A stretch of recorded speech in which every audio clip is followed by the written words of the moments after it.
Hello guys, welcome to my new and first vlog. Hope you all guys are fine. यो चाहिँ मेरो YouTube journey को first video.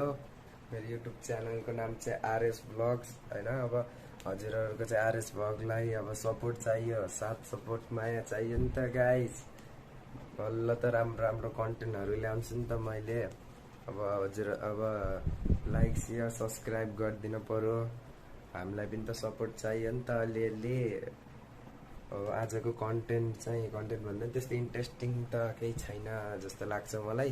त्यही पनि आज के गर्छु म दिनभरि हैन, इन्ट्रेस्टिङ गर्ने कोसिस गर्छु गाइस। अब देखाउँछु हजुरलाई। आज चाहिँ म साथी घर जाने। अब घरे हो मेरो चाहिँ घाम चर्किरहा लास्टै। त्यही पनि अब साथीलाई फोन गरिसके। अब तिनी आधा बाटोसम्म आउँदैछन्, म जान्छु। अनि त्यसपछि हिजोसम्म चाहिँ हाम्रो अब आज फिस माछा मार्न जाने प्लान थियो। अब के हुन्छ उही गर्दा थाहा हुन्छ है त गाइस। अब त्यस्तै छ। आज चाहिँ कृष्ण जन्माष्टमी भनेर स्कुलको बिदा थियो, त्यही भएर हल्का डुल्न पाइएको। नभए कोचिङ स्कुल भनेर त लास्टै बिजी भइरहेको छ अहिले। त्यही पनि हजुरले छोटो मिठो भ्लग देख्न पाउनुहुन्छ दिनदिनै हैन। ल अब चाहिँ म एकैचोटि हजुरलाई स्कुटीमा भेट्छु है त गाइस। 5 minutes later. चाहिँ पेट्रोल पम्पमा तेल हाल्दैछु म। साथी उता हिँडिसकेछन्, भर फोन गरेको थिएँ। अब मन जान्छु, भर तेल हाल्न रुकेको छ यहाँ। मोटो भ्लग गर्छु भनेको मिलेन क्या। एउटा हातले छोप्न पनि एउटाले चलाउन चाहिँ अलि अप्ठ्यारो हुनुभयो। त्यही भएर मोटो भ्लग मिलेन। त्यही पनि अहिले डबल बसेको बेला चाहिँ मोटो भ्लग गर्न सक्छु है त। तेल हाले सके मैले। अब चाहिँ जाम हैन।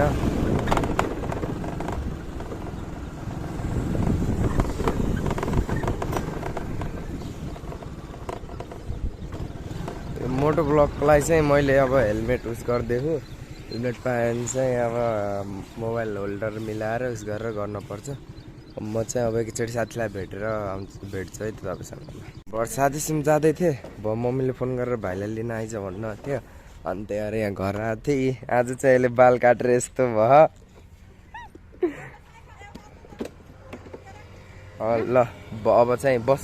अब चाहिँ यसले हल्का मोटो भ्लग गरिदिन्छ। ल सोप रामसित सोपै एउटा त्यस्तै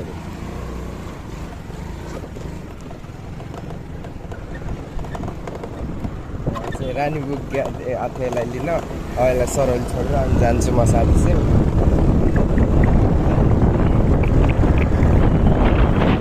हेलमेटै नभएर हो कि यस्तो फुल हेलमेट भएको भए त यति अप्ठ्यारो हुँदैन मोटो भ्लग गर्न। मसिन फुल हेलमेट छैन अनि झ्याउ हुन्छ। मिलाउँदैछु अब फुल हेलमेट खोजिरहेको छु। नयाँ किन्ने भन्दा महँगो पर्छ। नयाँ किन्ने औकात छैन अहिलेलाई चाहिँ। अब दाइहरूसिन छ कि यताउता गरेर म मिलाउँछु नि त।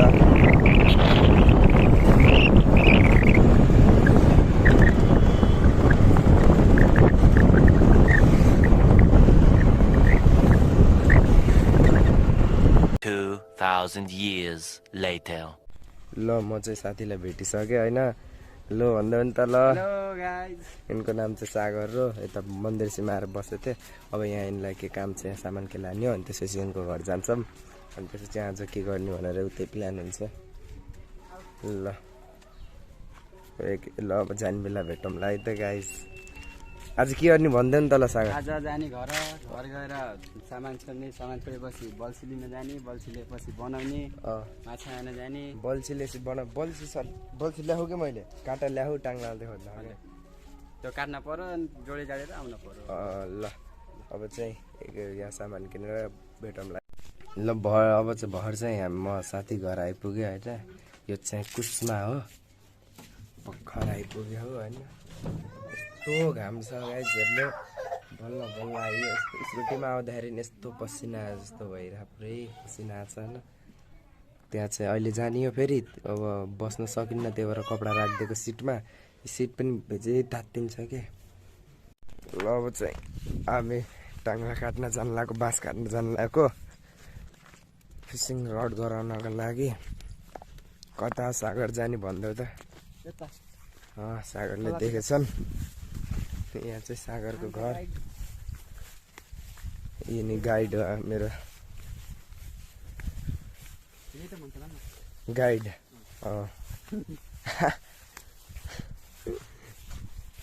मेरो घाँटी बसे जस्तो भयो यार। हल्का फुल्का रुगा लागे जस्तो भयो कि त्यही भएर। के ताल हो क्या यो? चोर्न मिल्छ? माछा छ? माछा छ? के हो गाइस, माछा छोड्नु पर्छ क्या? माछा छोड्नु पर्छ जस्तो लाग्यो गाइस। फर्म रहेछ। हो माछा छन्। लुकेर काँडातिर पर्ला माछा होइन गाइस। के हुन्छ हेर मैले। यो चाहिँ पोखरी हो गाइस। छोड्नु मन लागिरह्यो गाइस मलाई चाहिँ। यहाँ त फेरि ठुलो हो गएर होइन।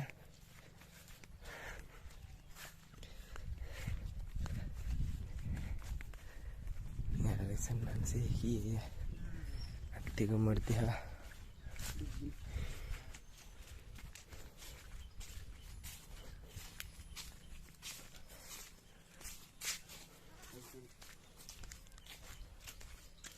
यो बाँसहरूलाई काट्ने भनेको तिमीले होइन? म जुम गरेर देखाइदिन्छु, देखिन्छ भने। यो माछा के त्यहाँको के हाल्ने रहेछ क्या खाना? सानो सानो सिद्राहरू छ। यिनी चाहिँ अब यिनीहरू चाहिँ अब मङ्की भन्छन् होइन। यिनी कुन हो ओके यिनी सागर मात्रै होइन कि काँडे बास त होइन? त्यही हो काँडे बासको पनि टाङ्ला हुन्छ। यो त खेतमा थियो हाम्रो होइन। यतिकै काट्नलाई चढेको थिएँ टाउकोमा गड्ने यार। त्यतिखेर त हरिक भएको पानी परेको बेला छ। माथि टुप्पोमै हो अलि सिधा सिधा बबालेर है। यहाँ खोलामा माछा पाइन्न र? खोला हेरेर आमा है त गाइस। काट्दै गर है, म यहाँ खोला हेरेर आउँछु। डर लाग्यो भने मलाई बोला है।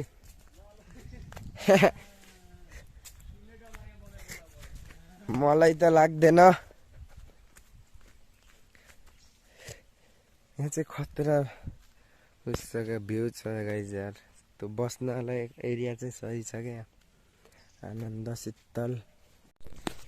ल गाइस हाम्रो बाँस चाहिँ रेडी भयो है। सागरले दुइटा लिएर आउँथ्यो अहिले एउटा लड जाँदै हो। यो चाहिँ बाँस काटियो। अब चाहिँ गएर अब चाहिँ गएर उस गर्छौँ, बल्छी जोड्छौँ। अनि त्यसपछि अहिले एकछिनपछि माछा जाने कार्यक्रम गर्नुपर्छ। यहाँ चाहिँ ताल रहेछ छोडिदिउँ भनेको मैले। सागरले फेरि अहिले मार्दा मान्छे पनि झ्याउँछ भन्ने कुरा गरेँ। कहाँको जङ्गल? अहिले जाम लाग्यो। ल त गाइज हामी चाहिँ भर बल्छी सल्छी बनाएर गडला खोजेर आइयो होइन। अर्थवम गडला हानेको चाहिँ अर्थवम है। फेरि यहाँ छ, यसमा छ। अब आइयो यही हो लोकेसन। यहाँ यस्तै यहाँ घोला खान यस्तै हान्दै अलि उतासम्म गइन्छ होला। अब कति हुन्छ हेरौँ होइन। ल अब सागरले रेडी पार्छन्। त्यसपछि आज दिनभरि चाहिँ यस्तै भयो। यस्तै हुँदै दिन बित्यो होइन। अब चाहिँ भर्खर म घर आएको छु। अस्टै थाकेर भुइँमा फाल्ले हो क्या म। अब चाहिँ यति नै हो। अब धेरै केही गरिएन दिउँसो। अब यति भन्दै मेरो ब्लग चाहिँ एन्ड हुन्छ आजको। यस ब्लगलाई चाहिँ हजुरको अब सब्सक्राइब साथ सपोर्ट चाहियो। सब्सक्राइब गर्न नबिर्सिनु होला।